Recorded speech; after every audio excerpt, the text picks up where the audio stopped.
Well, many of us doubted Jameson Williams over the last 2.5 seasons as he was battling back from an ACL injury and last season suspended for gambling and just didn't really get off to a great start when he was able to rejoin the team in 2023. Now, towards the end of the season, Jameson started to show some improvement. And then this year, in 2024, he really set some lofty goals. And man, did he explode in week 1 of the 24 season versus the LA Rams. So let's wind this back a little bit and talk about Jameson Williams and why he's the catch me if you can kind of candidate here in 2024.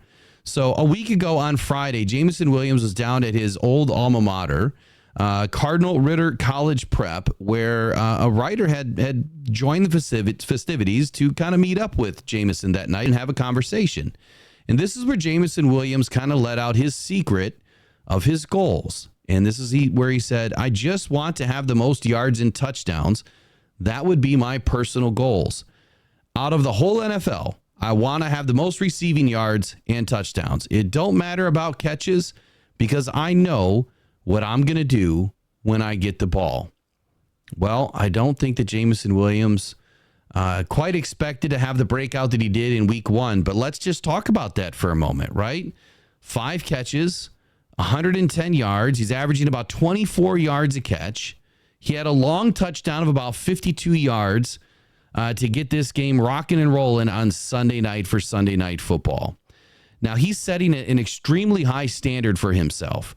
And when he says that he wants to have the most the most touchdowns and the most yards, I think he just proved it, right? I think he just proved it doesn't matter how many catches you get. It depends on what you can do with the YAC, the yards after the catch.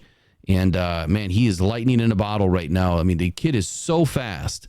You give him any sliver of space at all, any daylight, and he's going to take that rock to the house.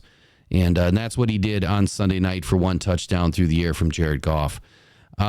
So setting a high standard, right? He had 50 receiving yards in 3 career games so far. And for sake of reference, according to this article, last season, Tyreek Hill finished with 1,799 yards, or an average of 105.8 per game.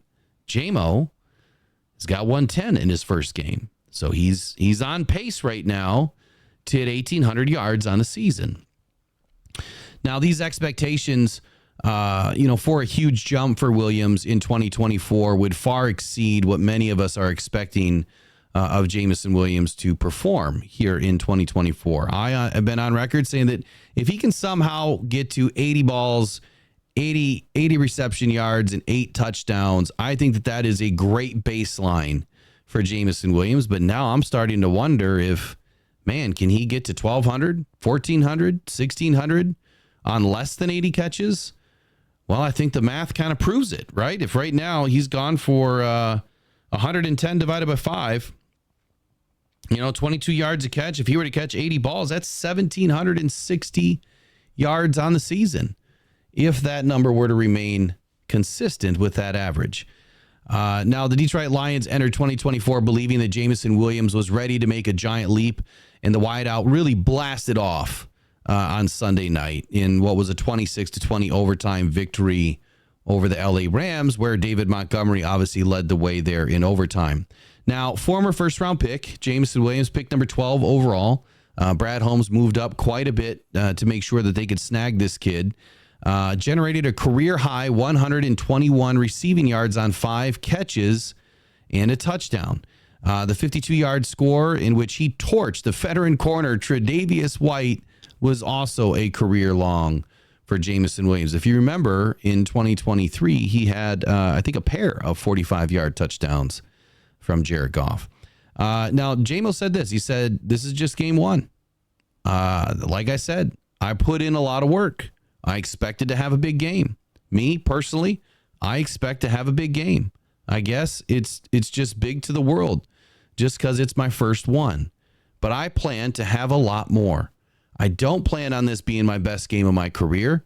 I plan on this just being the start of me being me. Man, that's exciting. Like, it kind of gives you little goose pimples, if you will, thinking about just how exciting Jameson Williams is going to be in a game that we saw Amon-Ra St. Brown pretty much held out of the contest.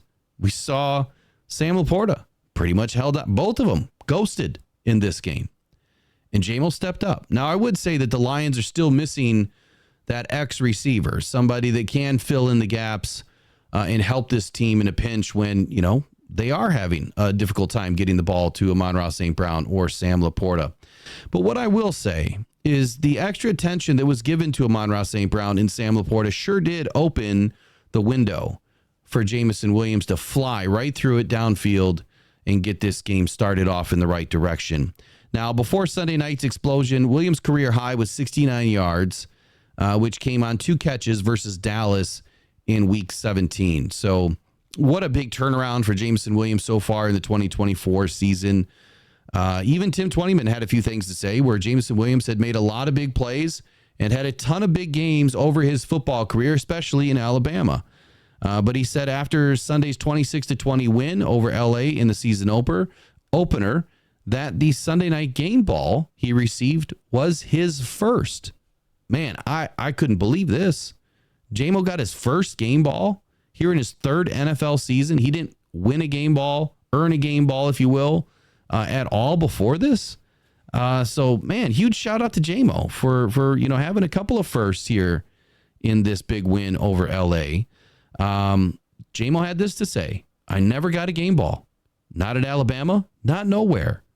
I'm not even going to lie. This right here might not leave my hands. I might sleep holding it.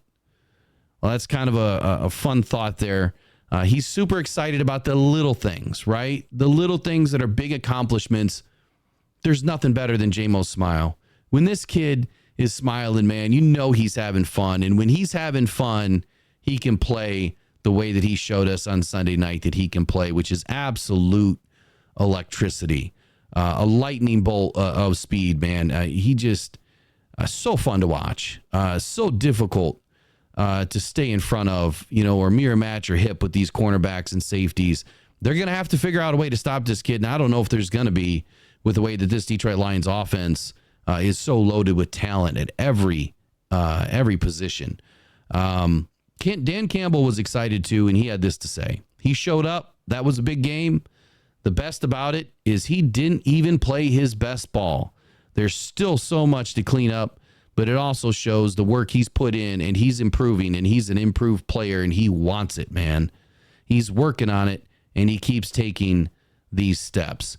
Now, like I said, this was a game where the Rams defense really tried to take wide receiver Amon-Ra St. Brown out of the game, and they did a pretty darn good job at doing that. And they also did the same thing with Sam Laporta. So it's paid off huge dividends on Sunday night that Jameson has taken this game seriously.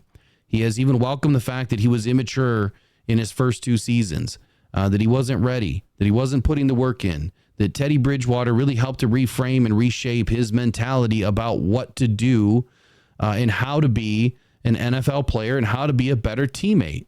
And it's all coming to fruition right now for Jameson Williams on the football field and for your Detroit Lions. Man, this is going to be an exciting season. I can't wait to see more out of Jameson Williams here in Week 2 versus the Tampa Bay Bucks. Go get him, Jamo. Jamo Waymo time.